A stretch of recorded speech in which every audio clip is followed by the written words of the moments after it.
नेप्सेमा अर्को एउटा नराम्रो हप्ता गएको छ। तर यो नेप्सेमा नराम्रो हप्ता भन्ने बित्तिकै चाहिँ तपाईँको ट्रेडिङमा अथवा ट्रेडर्सहरूले पनि नराम्रो मानिहाल्नु पर्ने भन्ने चाहिँ छैन। किन म त्यसो भन्दैछु भने यो हाम्रो नेप्से हामी यहाँनिर हेरिरहेछौँ। नेप्से हेर्दाखेरि यसरी झरेछ। ओके, ब्याड विक होइन। ओभरअल विकली क्यान्डल हेर्ने भने वी सी अ सम फल होइन। ओभरअल यति हुँदाखेरि के हामी यहाँनिर चाहिँ इन्ट्री गरेर बस्ने ठाउँ हो त भन्दाखेरि no, we should be staying here in cash. So मैले धेरै अगाडि चाहिँ भिडियोहरू बनाएको थिएँ अनि स्पेसल्ली किन चाहिँ हामी क्यासमा रहनुपर्छ भन्ने कुरा चाहिँ गरेका थिएँ। त्यतिखेर धेरैजनाले क्यासमा बसेर हुन्छ र मार्केटसँग डराएर हुन्छ र भन्नुभएको थियो। तर अहिलेको यो सिचुएसनमा तपाईँहरूलाई म दुईवटा चोइस दिन्छु क्या, अथवा मार्केट फल भइरहेको बेलामा तपाईँहरूलाई दुईवटा चोइस दिन्छु। तपाईँको भएको पोर्टफोलियो तपाईँ झारेर बसिरहनुहुन्छ कि या त क्यासमा बस्न चाहनुहुन्छ। यतिखेर हरेकजनाले तपाईँहरूले के पिक गर्नुहुन्छ भने म त पाएको भए पाउने भए क्यासमा बस्थेँ भन्नुहुन्छ भने त्यो अप्सन चाहिँ यहाँ माथि देखिराख्नु पऱ्यो क्या तपाईँले, राइट। सो क्यासमा बस्न यति धेरै किन इम्पोर्टेन्ट छ भनेर यो हप्ताले देखाउँछ क्या, यस्तो टाइम्सहरूले देखाउँछ। किनभने कुन चाहिँ स्टक मुभ भइरहेछ त आउनुहोस् यहाँ हेरौँ है त। अहिले टप गेनर्समा हामी थोरै टप गेनर्सको लिस्ट हेरौँ। एसआइएलको हालत कस्तो छ, टप गेनर्समा आउनेहरूको हालत हेर्नुहोस् है त ल। 1 मिनट क्यान्डल यसमा कसरी ट्रेड गरेर कमाउँछ, कमाउँदैन। अब एसआइपिडी भनेको यो आइपिओ भयो। एएचएलको हालिदिनुहोस्, आरएफपिएलको हालिदिनुहोस्। साई प्यानल त त्यो अगाडि बढेर रहेछ, अलिकति झरेर रहेछ, नेचुरल रहेछ। यो चाहिँ झन्न नेचुरल रहेछ। तर अब यस्तो ठाउँमा चाहिँ कसरी कमाउने हो त, केही कमाउन सकिने ठाउँ देखिन्छ। अनि यो सिचुएसनमा 10-15% भन्दा बढी रिटर्न दिने स्टक्सहरूलाई खोजेर ल्याउनु होइन।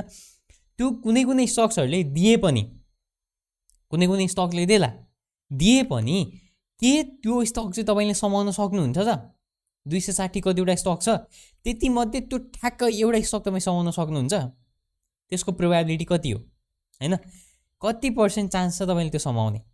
यदि सिस्टममा बसेर रुल्समा बसेर डिसिप्लिन्ड वेमा ट्रेड गर्ने हो भने त्यो तपाईँले समाउन सक्ने चान्सेस एकदमै थिन, एकदमै मिनिमल हुन्छ।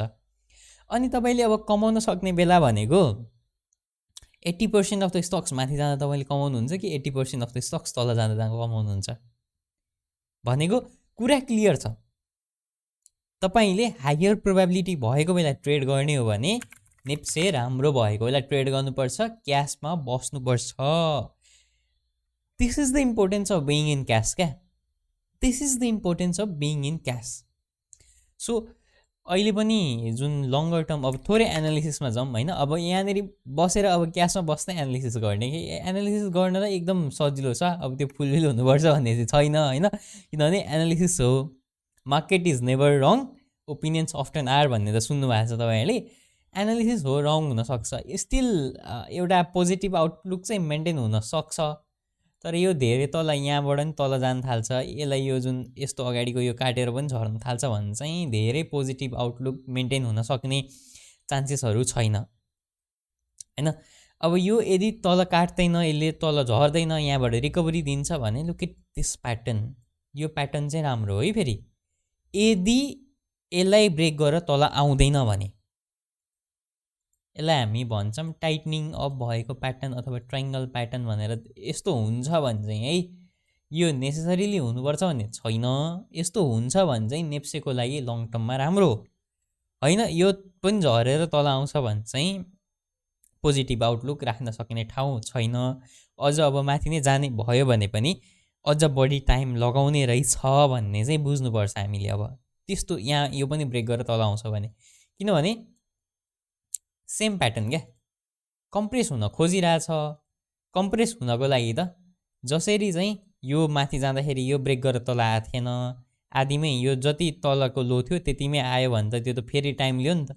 यसको आधीमैबाट फर्क्यो भने चाहिँ अब अलिकति पोजिटिभ हो कि भन्न सकिने ठाउँ हुन्छ। यसको आधी नैबाट फर्क्यो भने पोजिटिभ हुन सकिन्छ, फर्किँदैन भने पोजिटिभ हुनसक्ने ठाउँ भएन। ल अब हामी थोरै ब्याङ्किङलाई हेरौँ, के गर्दैछ अन्त ब्याङ्किङ भनेर। अनि ब्याङ्किङ पनि सिमिलर पोजिसन छ। अब यो पनि ब्रेक गरेर तलै आउँछ भने it could take more time. Break गरेर तल झर्छ कि थाहा छैन होइन, तल झर्न पनि सक्छ अथवा माथि नै जाने भयो भने पनि it will take more time.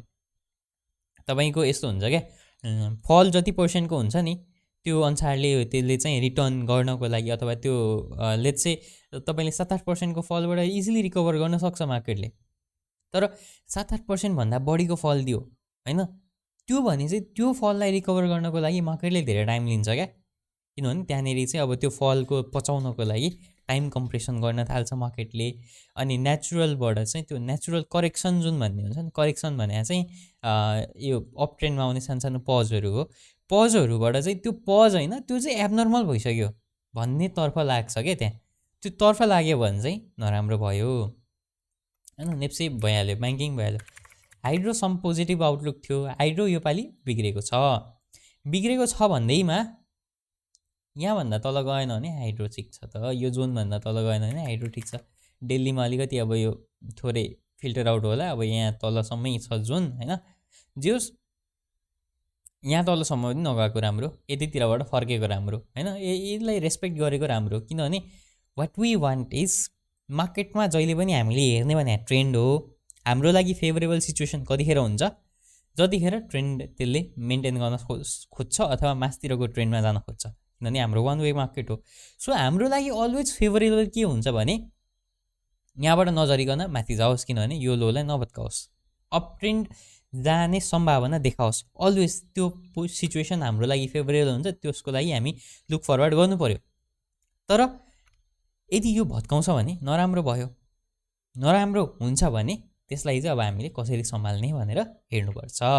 So आज यो एपिसोडबाट today again want to highlight कि किनभने मार्केटमा अब एनालिसिस गर्ने खालको स्टक्सहरू हेर्नुपर्ने खालको केही छैन क्या अहिले। अगेन यो एपिसोडबाट चाहिँ I want to highlight the importance of being in cash होइन। जोन बेस्ड ट्रेडिङ क्या, जुन ट्रेन्ड बेस्ड ट्रेडिङ भनौँ न, ट्रेन्ड बेस्ड ट्रेडिङमा हाम्रो के हुन्छ भने अप ट्रेन्डमा गयो भने ट्रेड गर्न थाल्ने, डाउन ट्रेन्डमा छ भने ट्रेड नगर्ने, कम गर्ने होइन, क्यासमा बस्ने। यो कन्सेप्ट यति इम्पोर्टेन्ट छ तपाईँको। यो नम्बर 1 त मार्केटको डाइरेक्सन, नम्बर 2 चाहिँ तपाईँको प्रोग्रेसिभ एक्सपोजर। यो दुईवटा कन्सेप्ट इट्सेल्फमै यति इम्पोर्टेन्ट छ र यसले यति तपाईँको ट्रेडिङलाई इम्प्रुभ पार्न सक्छ नि होइन। यो यति तपाईँले गर्नुभयो भने तपाईँको ट्रेडिङ एकदमै राम्रो इम्प्रुभ हुन्छ। तपाईँले गर्न सक्नु पर्यो। यसको बारेमा थप केही बुझ्नु छ होइन, प्रोग्रेसिभ एक्सपोजरको बारेमा अगाडि धेरै कुरा गरेका छौँ। स्पेसल भिडियो नै लिएर आउनु छ भने पनि तपाईँहरूले मलाई भन्नु होला, म यसमा चाहिँ स्पेसल भिडियो नै पनि लिएर आउँछु होइन।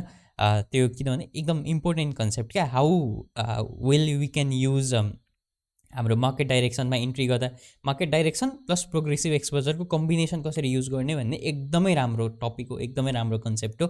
हामी क्यासमा बसेर कसरी ट्रान्जिसन गर्ने अनि पोजिसनमा भएको बेला कसरी क्यासमा ब्याक आउने भनेर यो राम्रो कन्सेप्ट छ। त्यसको लागि चाहिँ कमेन्टमा भन्नु होला है त मलाई। ल आजको एपिसोड लगभग यति नै मैले समाप्त गरेँ। अनि आज क्वेसन्स क्वेरिजहरू केही छ भने कमेन्टमा राख्नु होला। कुनै अरू सब इन्डेक्सहरू हेर्नुपर्छ अथवा हेरौँ भन्नुहुन्छ भने त्यसलाई पनि कमेन्टमा भन्नु होला।